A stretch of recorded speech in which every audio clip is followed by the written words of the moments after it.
Hello, I'm Natalie from Genealogy Stories, and welcome to Twice Removed, the show where we talk about everything history related.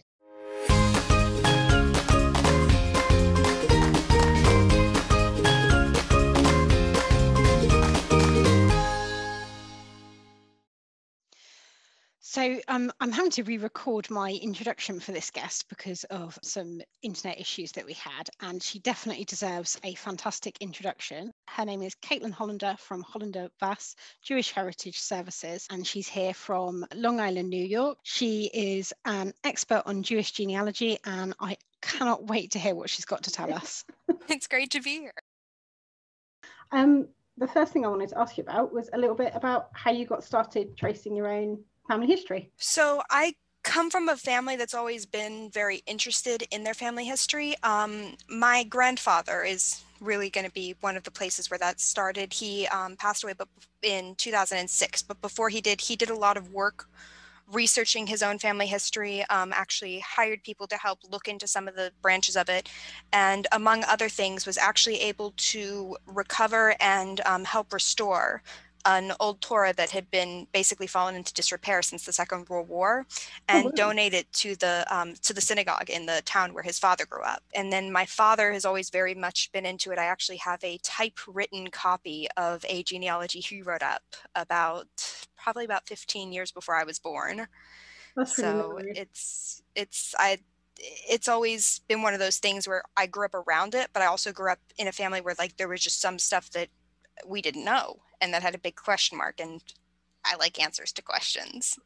I can really relate to that because it was my mum that got me into family history, and it was her grandma that got her into family history. So it's like I feel like it's in my genes. Is that how you feel? Absolutely. And it's one of those things where I got into it. I was young when I started, and it just got deeper and deeper, and now I'm doing it full time. That's brilliant. I don't think you can ever start too young, actually, can you? Oh, no, not at all. It's yeah. So what you mentioned Torah there. So is your heritage mostly Jewish or a mix, or? It's mixed, basically. It's mostly Jewish, but there's also branches out of Italy, out of Puerto Rico, one branch out of Scotland. It's very varied, which means I'm dealing with a lot of record sets when I'm working on my own genealogy.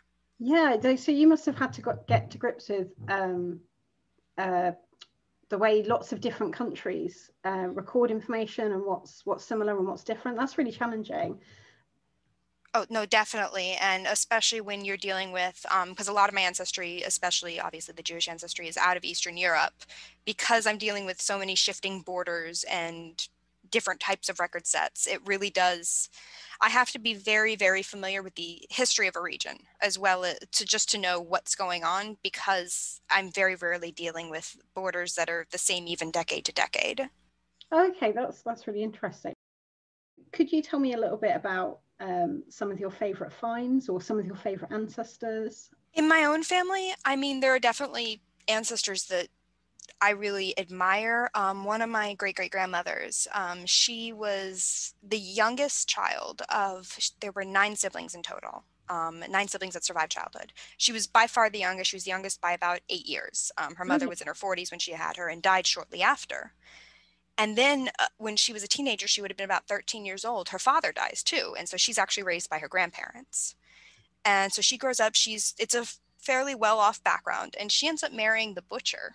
Okay. And I have a couple of photos of him. He was very, very handsome. It was always one of those funny family stories. And I started seeing photos and I was like, oh, okay, I get it. I get it, Grandma, What sort of time period is this? This is, her father dies in 1897. She's born 1881. So we're talking, around the turn of the century, she marries him. And then when she's 31 years old and she has 2 children under the age of 5, he dies of pneumonia.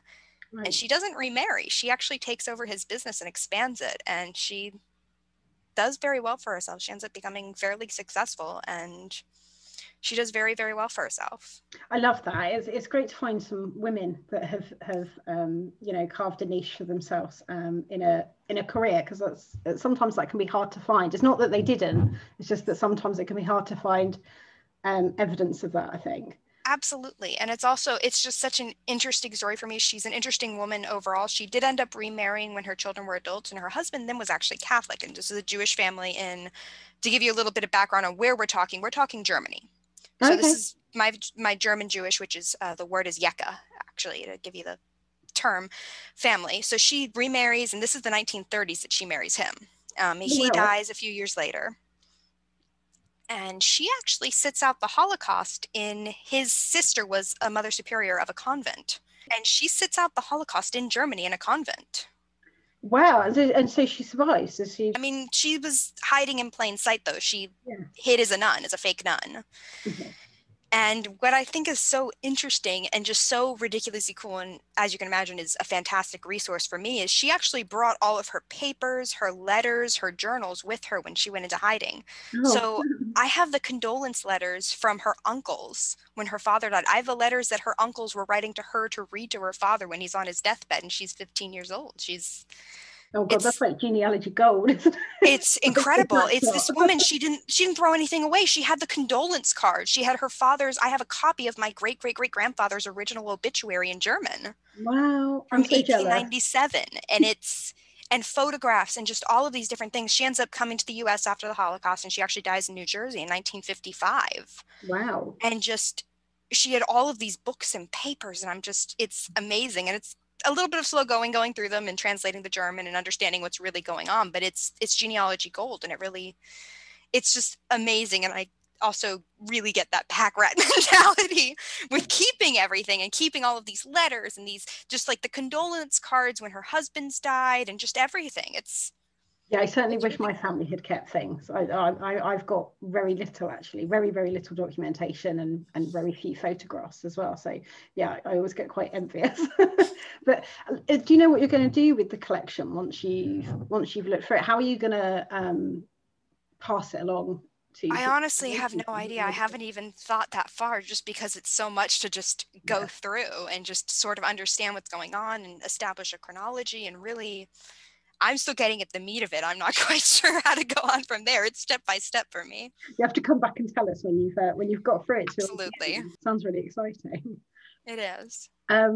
And I mean, obviously you mentioned that your grandma was in Germany there, so there must be some heritage that's really harrowing and really challenging to look into. Can you tell us a little bit about that and how you deal with that, really? I mean, I'll start with the sentence that always makes people cringe, because it really does make people wince. My grandfather was actually born 1937 in Leipzig.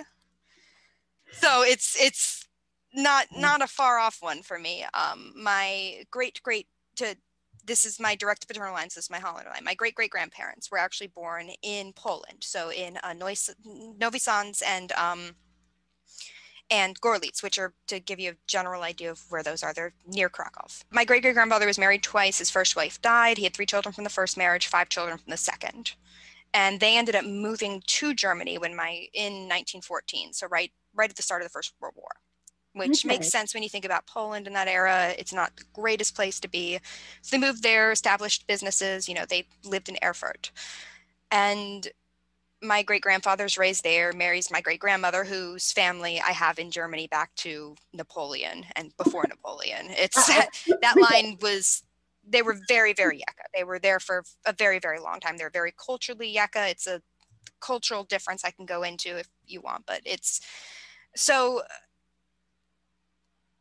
I have, to give an idea, my great-great-grandfather on this line, Kjell, was one of 10 children who lived to adulthood. His parents had about, give or take a few, about 116 grandchildren who lived to adulthood. We're talking a very large family. From my count and from what I've found so far, only 24 of those 116 did not die in the Holocaust. Those people all had children and grandchildren, in some cases great-grandchildren. My great-great-grandfather was a great-grandfather when he died. My great-great-grandparents were killed either in the liquidation of the Krakow ghetto or in Auschwitz. There's no record of what happened to them. All that we know is the testimony of my great-great-aunt, who is the only member of that cousin set to have been in Europe at the time and survived. The other 23 were not in Europe. Basically, all she knew is that after the liquidation, they were gone. So they were either killed during or they were sent to Auschwitz. How do you deal with that? How do you carry on researching without getting sort of too dragged down into it where you just can't go on because it's just so bleak? Sometimes I have to take a break.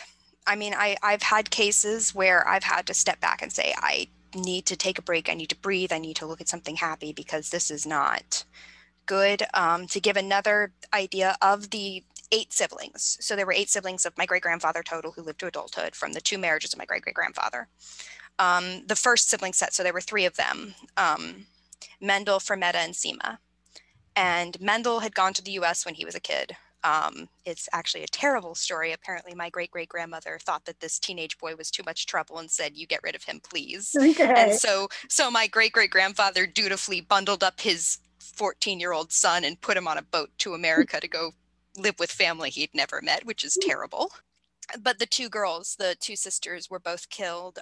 Seema's husband and daughter and granddaughter were also killed. The granddaughter, Frania, was the same age as my grandfather. Wow. Yeah. She would have been 3 years old. Oh God. And Fermetta didn't have any children, but both she and her husband were killed. And then of my great-great-grandparents' children together, there were 5 total.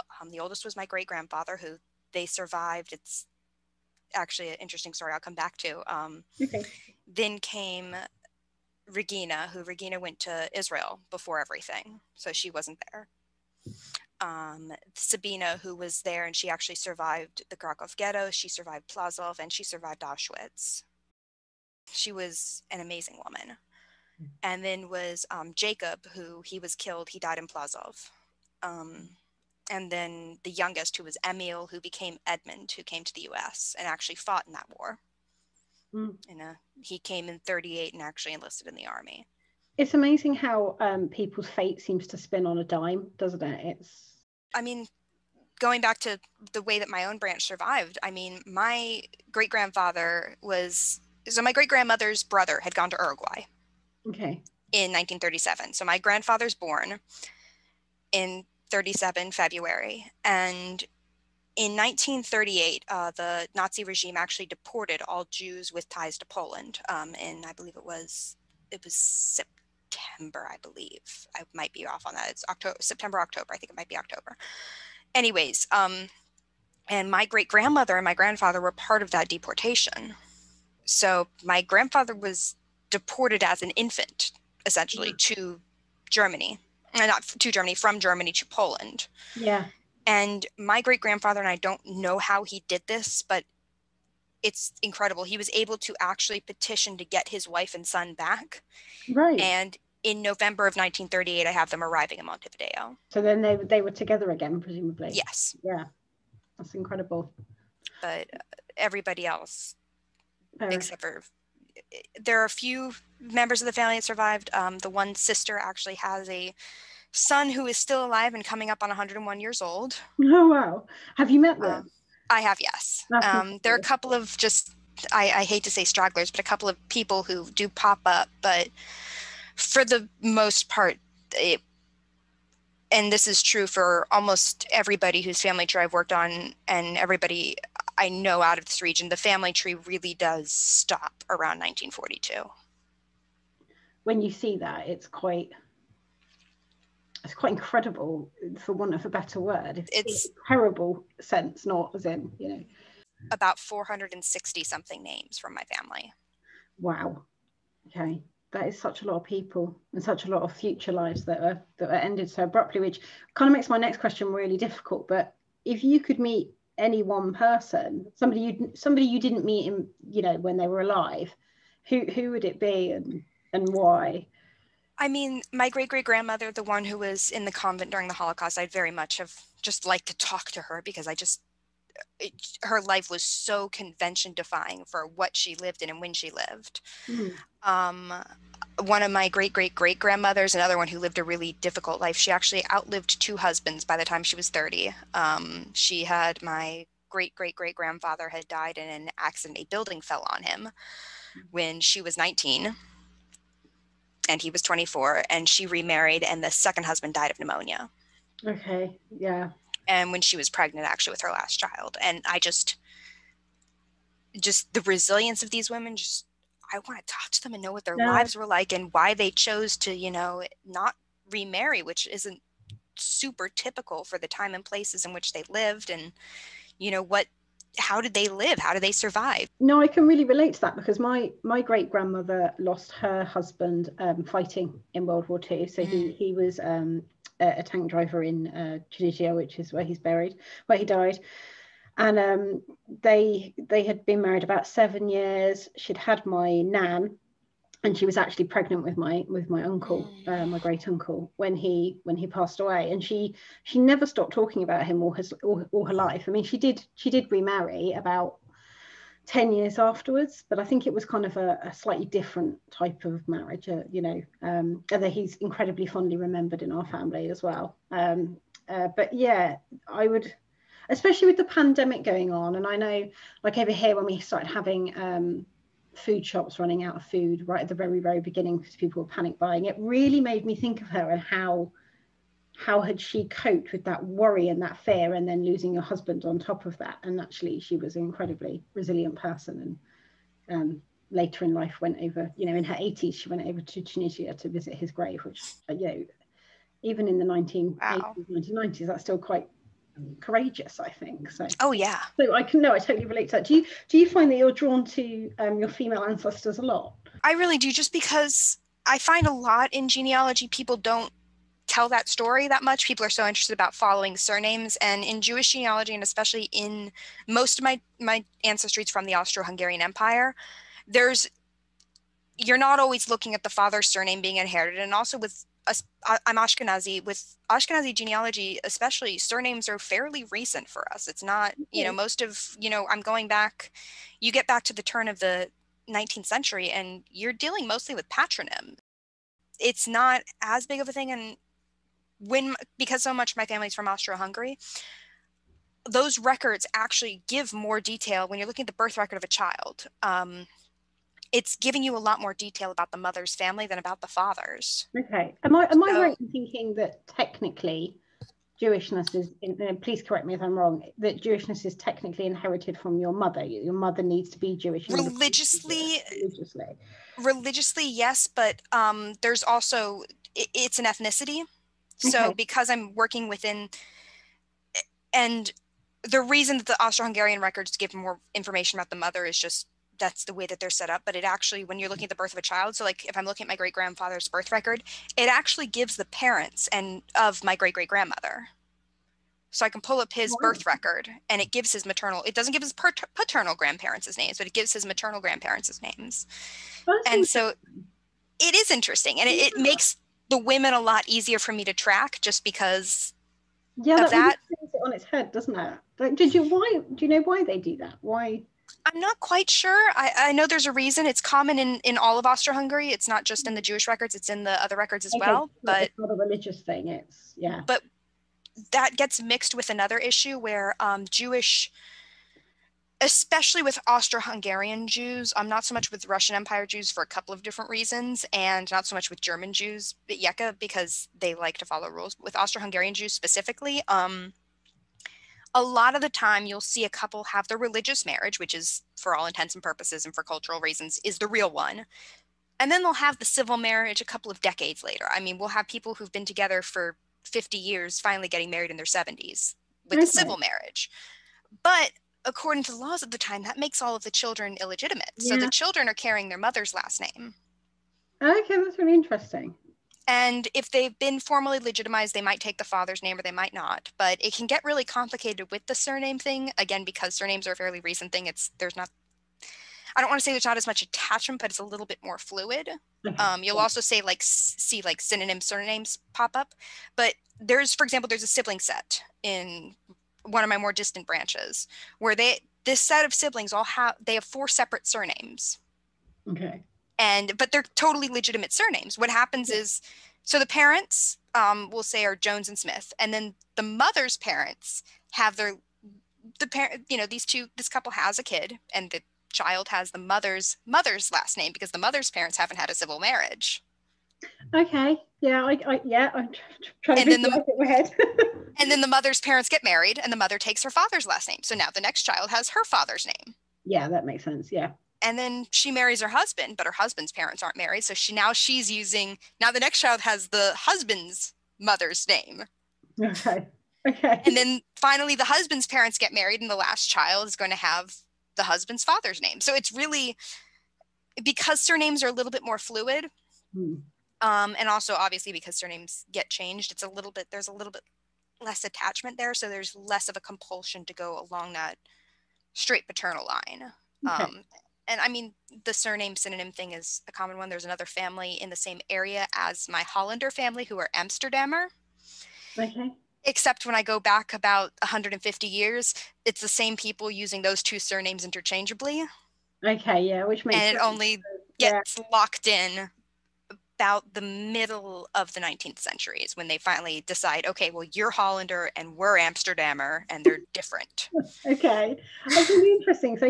So let me get this straight, right? So you're tracing ancestry for yourself and for other people that crisscrosses, you know, different countries in Europe plus America plus Russia. Yeah. And you're also dealing with people whose surnames are completely fluid. Yes, and whose surnames honestly don't exist. I'm going to give a rough benchmark because it depends on where we're talking, but because what I focus on is Ashkenazi genealogy is completely different if you're looking at Sephardic genealogy, but the surnames don't really become a thing until around 1800. Okay. So before that, we're working with patronyms, Okay. which is going to be a completely different universe entirely. Yeah, it is hard. Yeah, I know from a few Welsh, it gets challenging. Yes. So what sort of thing, so what kind of markers do you use to know that you're on the right track or that you found the right family? What kind of evidence do you look for to try and tie those people up? Like, is that where has DNA really revolutionized? No. For Jews, DNA can be a little bit more difficult, if anything. It can complicate things because we're a fairly endogamous people. Yeah. Again, I'm speaking specifically to Ashkenazim. It's different for different ethnic groups of Jews. We're fairly endogamous, which can make cousin matches appear much closer than they actually are. DNA can almost complicate things. So just taking a step back for anyone listening who's not familiar, maybe not done a DNA test themselves, could you explain? So endogamy is basically there's a really high incidence of cousin marriages, just because, you know, most places there weren't that many of us, and so you marry who's there, and you're usually a cousin. Best example I can give, there's a couple in my family tree who get married. They are first cousins once removed once, and second cousins once removed twice. Okay, and so because of that, they're going to share more DNA than somebody. Yes, they're going to show much more related to each other. Yeah. It's, you know, if you have two people who exist, a brother and a sister, and those two sibling sets marry each other, their children are going to be more related to each other than your average first cousins, because they're first cousins twice. So basically, because you have a really long-standing incidence of endogamy, and I mean, we're talking even like third cousins, they're going to be more related just because you're dealing with a smaller population. And you see this when you're working with any smaller population sets. Iceland is a really good example, actually. Icelandic endogamy is super rampant. When you're it's certain areas. Described it as rampant. It is. I mean, it's very much. It's. But when you're dealing with more isolated populations, and usually you're looking at geographic isolation because of islands, but also just isolation for other reasons, for social reasons, religious reasons, etc., you're going to be dealing with a lot more marriage within the community than with populations that are more mobile. Not even mobile. Mobile is not the right word. That go outside of their community. I mean, basically, it's like as a result, you know, a Jew from one area, a Jew from, we'll say, Vilna, is going to look more related to a Jew from Berlin than necessarily they are. Yeah. Which there have been studies that have come up where genetically it's something like fifth cousins, if everybody's 100% Ashkenazi, which is even if they're genealogically not. So a lot of the time with DNA, I kind of have to step back and say, okay, well, this can indicate this. If we have a super high significant match, it can indicate this. Not all of these looser matches are irrelevant. but a lot more of them are going to be, and you're going to have a lot more looser matches just because sometimes people will show up as related just because it's a small community. Okay, and so if DNA hasn't revolutionized things, what sort of things do you use to try and make sure that you're in some ways, endogamy can actually be an aid for that. okay. It's going to sound very weird. Sometimes I do this actually a lot. I use endogamy as a tool because it tends to be that certain families, for lack of a better word, like each other a lot. And so when you have a couple of families that my own family has a couple of branches where there are certain surnames that if those surnames are interacting with each other, I'm like, okay, this is my family. I don't know how you're related, but these are fairly rare surnames and you really Pop like up each together other. all the time. You pop up together, you marry each other a lot. So what's going on over here? Okay. And because of that, it can help me find sibling sets that I'm not necessarily going to be looking at initially, especially when you're looking at people who've emigrated and on like a marriage record, they might not give their father's actual name. Lieb might be Lewis. Okay. And even if Lieb has never used Lewis in his life, his kid might say, oh yeah, my father's name is Lewis. I worked on a case in New York with a set of 4 siblings who all made up different names for their father, who was Gershon, and everything from Philip. I saw a couple of Philip, I saw David, they gave all different names for their father. But because of who they were interacting with, and specifically in their case, their mother's maiden name, I was able to narrow down who I'm looking at. But a lot of the times I have to narrow it down by who they're interacting with. It can still be difficult because of a lot of Ashkenazi naming traditions. Okay. But basically narrowing things down by occupation, by different tangential things, even signatures can be a really, really, really good indicator. My business partner and I actually work a lot with following somebody using a signature. We had a case a while ago where we were looking for someone and all we knew is that he lived in Chicago around a certain time period and his name was Sam Cohen, which in the Jewish world, Sam Cohen we're looking for John Smith. Yeah, I get it. But we were able to find him because the only document we did have related to him, he had signed.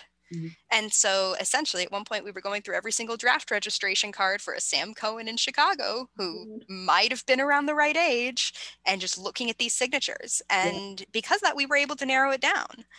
So sometimes it really does come down to just things that you wouldn't even think of because in non-Jewish genealogy, the first thing you're going to look at, oh, well, he has to be the right age. I have a first and last name, and if I find someone the right age, that's probably from the right place, it's probably him. Except, especially in Ashkenazi naming tradition, if somebody dies, we don't name people after living people because it's bad. People die. If you do that, it's very bad. It's an old tradition. It's very bad. But when somebody dies, it's really common for everybody to name after them. Okay. So I was working on and we have a lot of double names. So double names get passed through families. So I was working on one recently where it was a family in what's now Ukraine, what was then Austria-Hungary. And the name of one of the patriarchs of this family was Israel Nachum. And so he dies in 1893. And then all 11 of his children named their next child. So now you have a whole bunch of boys with the same first and last name because all of these sons are naming their children after their father, who are all within a year or two of each other's age, running around the same village. And this is not a big village. This is a smaller village. I think they had 700 Jews total at its peak. I do get that because I think that happens in other, genealogy as well. But it certainly happened to me, but not necessarily because they've died, but just because they've all decided to name their first child John after John, their father, who also was called John after their grandfather. And then I've had a few instances where a child was probably sick, and they've had a second son and they've also called that son John, and then the first John, the eldest son John, has actually recovered. So you end up with 2 children born to the same family, brothers both called John, and you think, surely that must have got really confusing around the kitchen table. Oh, see, that actually brings me into another really weird, and this is again an Ashkenazi tradition. For us, there's an old tradition. It's a very old tradition where if somebody gets sick, there's a lot of traditions surrounding tricking the angel of death. It's actually also why you don't name a child after your parent, because if you name the child after the older person, when the angel of death comes for the older person, they might get confused and take the younger one too. Oh, okay. Yeah, That's that makes the sense. idea. Or, babies get sick and die. They might take the older person with the younger person. The angel of death is not all that bright and gets very confused very easily. It just is. There's a lot of traditions around like tricking the angel of death. So the other tradition that's very common is if somebody gets very sick, you change their name. Wow. Okay, really? That's amazing. And it's common to add Chaim or Chaya, which both mean life. Oh. To the name. It's kind of a good omen. Yeah. But the idea kind of is, if the angel of death is coming and they're looking for Jacob, well, there's no Jacob here. There's just Chaim. So you can't take him because you're coming for Jacob, but that's not Jacob. I love that idea that something like that can give you hope. Like our lives are so out of our control now. Sometimes it's hard to comprehend just how out of control lives must have felt when we didn't have, central heating and supermarkets and certainly over here, welfare systems and, and also we're living through World War II. So yeah, I can totally understand how those kind of traditions develop within different traditions for different communities. But I can totally see how that could develop. It's a really cool one. It's also a little bit frustrating because if I had a recent case where we were looking for somebody, the client had been looking for this specific person's death for about 20 years. And it turned out that the person was buried with the rest of their family, but the person had been very sick for several years. The family had completely changed the name. Right. Okay. And so, I couldn't find them because I was looking for the wrong name. Okay. And so understanding that culture, yes. So understanding the religion, the culture, the history, that's absolutely crucial to family history. 100%. And especially when you're dealing with, when you're dealing with anybody, but with the Jewish research especially, and even within the Ashkenazi community, which is not the whole Jewish community, but it's a fraction I specialize in. You're dealing with a lot of different types of cultures within that. So, a Yeka family, a German Jewish family, they might actually have a child who's a junior named after their living parent. Okay. But the child will have a different Hebrew name because then the idea is, well, the Hebrew name's the one that counts. So there's I think my 6th or 7th great grandfather, Andreas, he was Andreas Schweitzer in German, and he was Eliezer. And then he had a son who was Andreas Jr., but that son was Asher.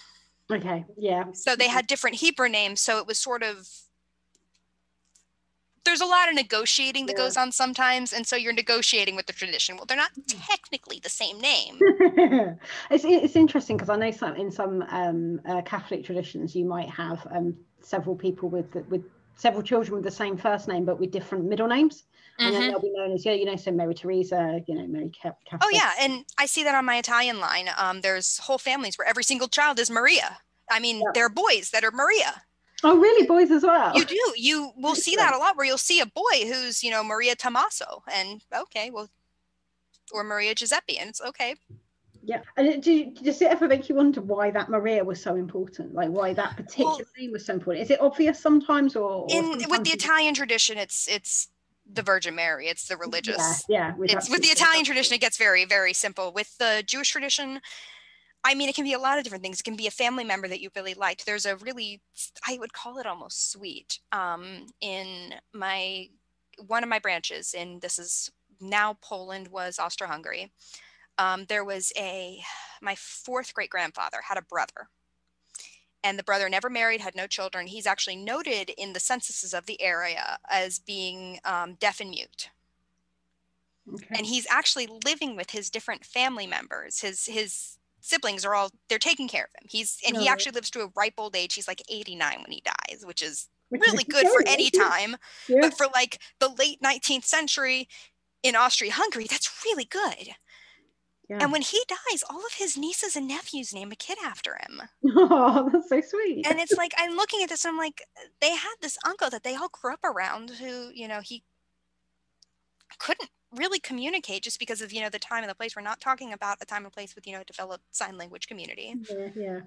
Yeah. But he was able to enough that they all loved him, and they all really did.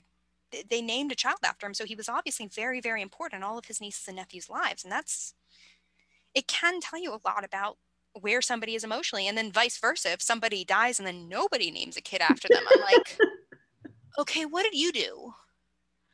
Yeah. What'd you do? Because you did something. Because obviously nobody likes you. And then, there are certain names that are religious. It's really common to name people, especially in like Hasidic traditions, after, famous rabbis. Okay. That's one. I have a ancestor who's another one I'd like to talk to, just because I want to know where his parents are, because when you're dealing with a family that is Rosenbaum and Goldberg, it gets a little bit more difficult to track them. But I have Williams and Davies. You have my sympathies, really. But with him, he's named specifically after a very famous Hasidic rabbi. Okay. So the different names are different, and sometimes it's just they like the name, which also happens. Sometimes you just like the name. It's all dependent. So it feels like a bit of a random question now, but it is on my list. Go for it. Do you have, like, a lot of our focus has been sort of 1850 sort of onwards. Do you have a favorite historical period at all?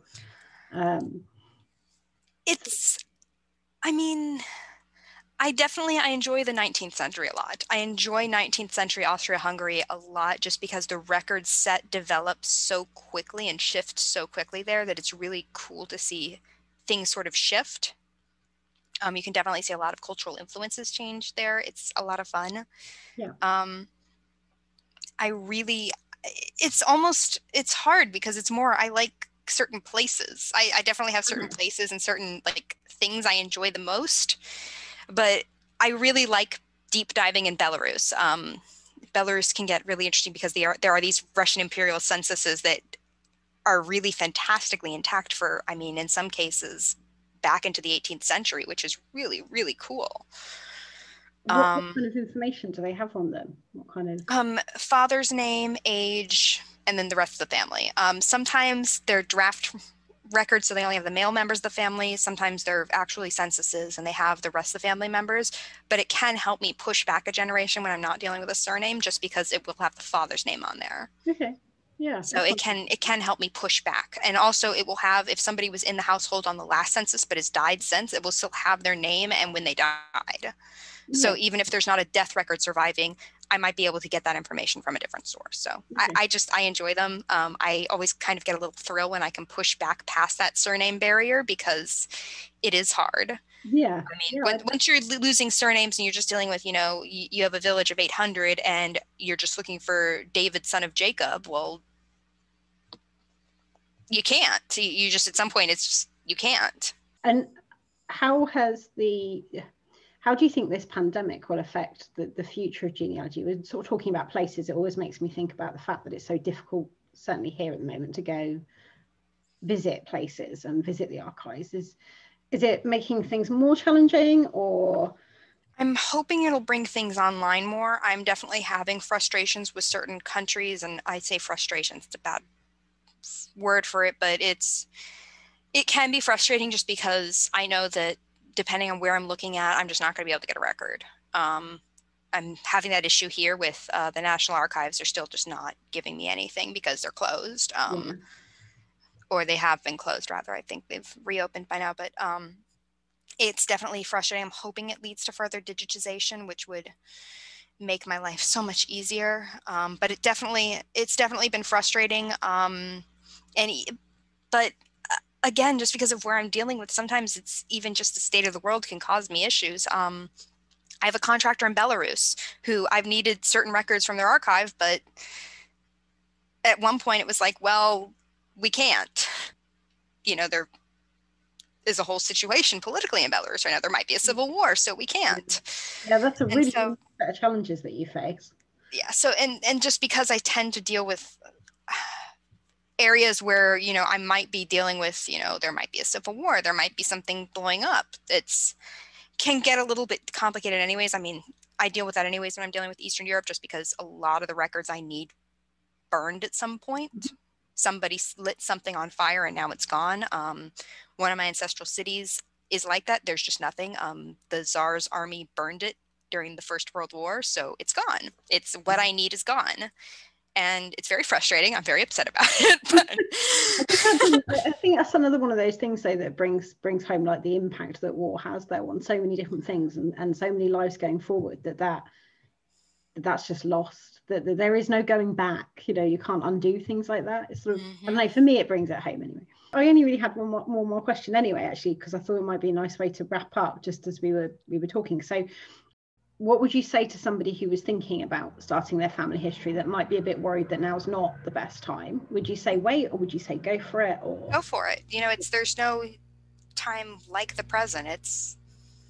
I always kind of say to people, you know, if somebody says, oh, I don't want to do this because by the time I'm done with it, I'll be older, it'll take too long. Well, the time's going to pass no matter what.